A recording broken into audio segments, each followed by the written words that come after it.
Our country really has a history. We've always said that this is a country where all men are created equal. The sad truth is, and the reality is that not all men were treated equal, even though that's what we said in our Declaration of Independence.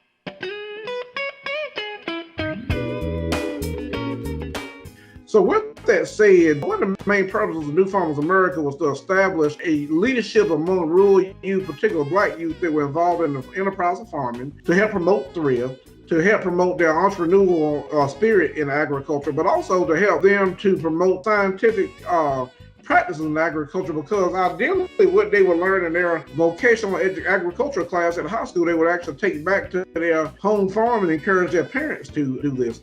And what was interesting about what I'm saying with that is that there were many what we call contest programs within NFA. Of course, you had, your livestock judging, you had your soil and water competitions, you had extemporaneous public speaking, you had prepared public speaking. But one of the interesting contests was what they call rural electrification, which was a contest really to help the NFA to encourage spread or the utilization of electricity, because you got to remember, this was the 1930s, and most of rural America, particularly rural South, did not have electricity at that time. And so thus really established a system of putting electricity a lot of places happened because of the New Farmers America in many ways. One of the things I also like to mention about New Farmers America, one of the most popular contests was what they call the quartet contest, which is where they sang what we call Negro spirituals. And of course, if you watch some TV programs, particularly about slavery and all, you will see and you have studied about Negro spirituals. And so these were really the songs that were sang during these quartet competitions, but it was because of the NFA that really many of the black leaders that you had in agriculture eventually were,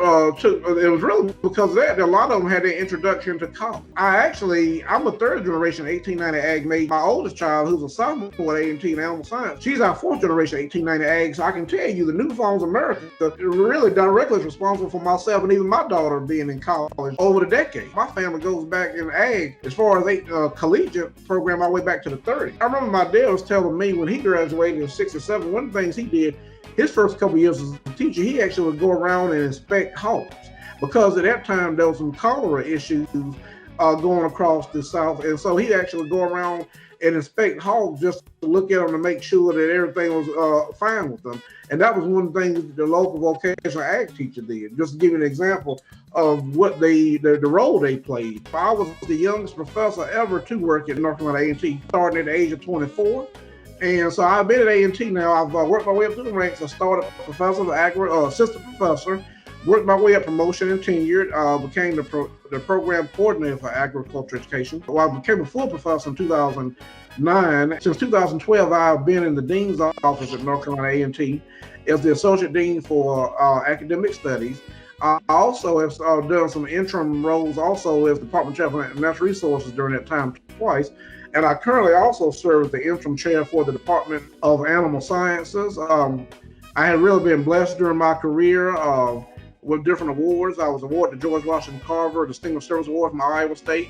I was awarded the UNC Board of Governors Award from North Carolina A&T in 2010, which is basically the university's most prestigious teaching award. So when I was the first African American to receive a USDA Teaching Excellence Award, so that's another one honor that I have received. But I've been able to send 20 of my former students on for PhDs across the country, from Purdue to University of Florida, North Carolina State, Texas A&M. But I've been blessed in my career, and I hope I've had an impact up to this point on some students. The UNC Board of Governors approved the PhD program in Agriculture and Environmental Sciences at North Carolina A&T, which is significant. This is our first PhD program in the College of Ag, and one of the few PhD programs in agriculture among the 1890s. Either we will be officially starting fall of 21 or spring of 22.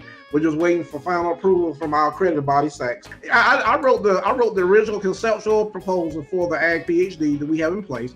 I actually wrote it back in 2012, and we really pushed for this over the years, and it became fruition in 2017, 2018 when we were asked to submit it to the UNC Board of Governors for approval and consideration. And so it took a couple more years, but we finally there. But yes, I am very proud of that fact that I can actually say that I actually authored a PhD program.